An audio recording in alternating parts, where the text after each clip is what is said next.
Welcome back to my channel once again. जो पहली बार मेरे चैनल पे आए प्लीज मेरे चैनल को आप लोग सब्सक्राइब कर दीजिएगा और कमेंट बॉक्स में कमेंट करके बताइएगा जिस स्टॉक्स के बारे में आपको एनालिस्ट चाहिए। मैं यहाँ पे बात कर रहा हूँ टाटा केमिकल्स के बारे में। वन डे के टाइम पे मैंने चार्ट लगा रखा है टाटा केमिकल्स को, तो इसके लेवल्स को ध्यान पूर्वक आप इसको समझने की कोशिश करिएगा, तभी जाकर कहीं ना कहीं आप इसमें एंट्री बनाइएगा। अभी वेट कर लीजिए, थोड़ा सा ब्रेकआउट इसमें मिलेगा अपसाइड के लिए, तब कहीं ना कहीं आपको एंट्री बनाना है। अदरवाइज ये स्टॉक अभी आपको दिखता होगा, नजर आ रहा होगा, क्लियरली एक जोन में चलता हुआ दिख रहा है, यानी कॉन्सोलिडेटेड रेंज में काम करता हुआ दिख रहा है। यहाँ पे मैं बात करूं तो डाउन साइड में देखिएगा 1000 का लेवल है, जिसे ये बार बार रिटेस्ट करने की कोशिश कर रहा है। तो हमारा जो एसएल का लेवल जो आ रहा है सपोर्ट के लिए, जो अच्छा सपोर्ट बनता हुआ नजर आया है वो 1000 का है। तो आप 1000 के सपोर्ट के साथ अगर आप एंट्री करना भी चाह रहे हैं तो आप बिल्कुल इसमें जा सकते हैं। आप देखिएगा कि रेंज भी ट्रेवल करता हुआ दिख रहा है। ये जो आप देख रहे हैं लगभग 3 महीने का चार्ट है। अगर इसमें हम लोग बात करें, या तो इसमें ब्रेकआउट मिलेगा अपसाइड के लिए, या तो फिर डाउन साइड का ब्रेकडाउन मिलेगा। तो क्लियरली थोड़ा सा वेट कर लीजिए पेशेंटली, अगर फ्रेश एंट्री लेना चाह रहे हैं तो। अगर मैं बात करूं कहीं पे आप बाय करके रख चुके हैं तो थोड़ा सा वेट कर लीजिए, क्योंकि ये पोटेंशियली देखा जाए तो एक अच्छा फंडामेंटल स्टॉक्स है। हाल ही में इसने मार्च के महीने में इसने लगभग 1350 के लेवल को टच किया, उसके बाद इसमें लगातार कहीं ना कहीं डायरेक्शन देखने को मिल रही है हमें। तो यहाँ पर देखिएगा जो हमारा रेजिस्टेंस का एरिया निकलता हुआ आ रहा है वो 1165 रुपए का निकलता हुआ आ रहा है। इस लेवल से बार बार इसे रिजेक्शन देखने को मिल रहा है। मैं बात कर रहा हूँ इस लेवल्स की। यहाँ पर देखिएगा जो ब्रेकडाउन देखने को मिला था, इस लेवल्स को बार बार यहाँ पर रिजेक्शन देखने को मिल रहा है। जब ये क्लियरली से तोड़कर यहाँ पर कंफर्मेशन देता है बुलिश मोमेंटम का, तब कहीं ना कहीं एक हमें ब्रेकआउट प्रॉपर मिल सकता है। अदरवाइज अभी ब्रेकआउट इसके अंदर नहीं है, सिंपली एक जोन में ट्रेवल करता हुआ दिख रहा है। तो यहाँ पर कुछ लोग बोलेंगे कि ये तो हमें ब्रेकआउट दिखा दिया था यहाँ पर, ये जो कैंडल है। बट ब्रेकआउट का मतलब ये नहीं कि एक कैंडल को ग्रीन बनना। ब्रेकआउट का मतलब होता है एक कैंडल ग्रीन बनी, उसके बाद की जो नेक्स्ट डे की जो कैंडल बनेगी उसे भी कहीं ना कहीं बुलिश फॉर्मेशन होना चाहिए। तो हम लोग प्रॉपर ब्रेकआउट की कैटेगरी में से लेते हैं। यहाँ पर देखिए एक ग्रीन कैंडल बनी, नेक्स्ट डे की बात करें तो एक बेयरिश कैंडल बनी।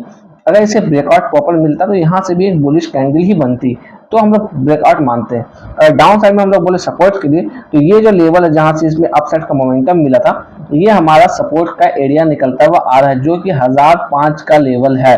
ये लेवल हमारा एक अच्छा सपोर्ट है। यहाँ पर देखिएगा एक कैंडल को अगर मैं दिखा दूं आपको थोड़ा जूम करके, तो ये कैंडल आपका 1000 के नीचे भी गया था, बट कहीं ना कहीं फिर मैं बात बोलूंगा इसमें क्लोजिंग नीचे की तरफ नहीं दी, वापस से पुल बैक हमारा क्लोजिंग एट द एंड ऊपर ही दिया है। तो हम लोग 1000 के लेवल के साथ अगर एंट्री करना चाहते हैं इसके अंदर तो एंट्री करिए। अपसाइड का जो टारगेट होना चाहिए 1165 का होना चाहिए, जो कि एक हमारा रेजिस्टेंस भी है। अगर इसे निकालता है तो फर्दर इसमें और भी हमें तेजी देखने को मिलेगी।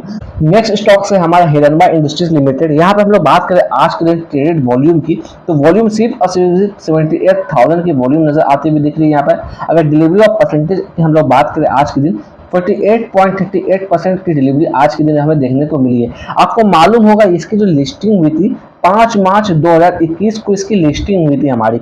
अगर हम लोग चार्ट में चल के इसके पैटर्न्स को समझने की कोशिश करेंगे, लॉन्ग टर्म का व्यू है तो उसे हम लोग एनालाइज करते हैं इसके अंदर।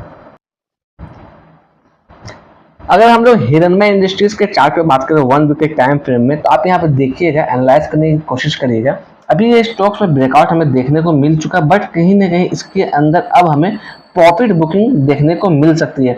अगर किसी ने इस एरिया पे आसपास कहीं बाय किया होगा तो मे भी प्रॉफिट बुकिंग देखने को मिलेगी। अगर हम लोग 1 वीक के टाइम फ्रेम में बात करें कैंडल के फॉर्मेशन के लिए, देखिएगा स्पिनिंग डॉजी बनती भी साफ यहाँ पर दिख रही है। तो यहाँ पर अगर मैं बात करूँ गिरावट अगर फर्दर आ भी सकती है इसके अंदर प्रॉफिट बुकिंग के तौर पर, तो ये लेवल कम से कम 440 या 430 के आसपास का होना चाहिए। तो ये जो लेवल्स है इस एरिया के आसपास जाता हुआ दिख सकता है।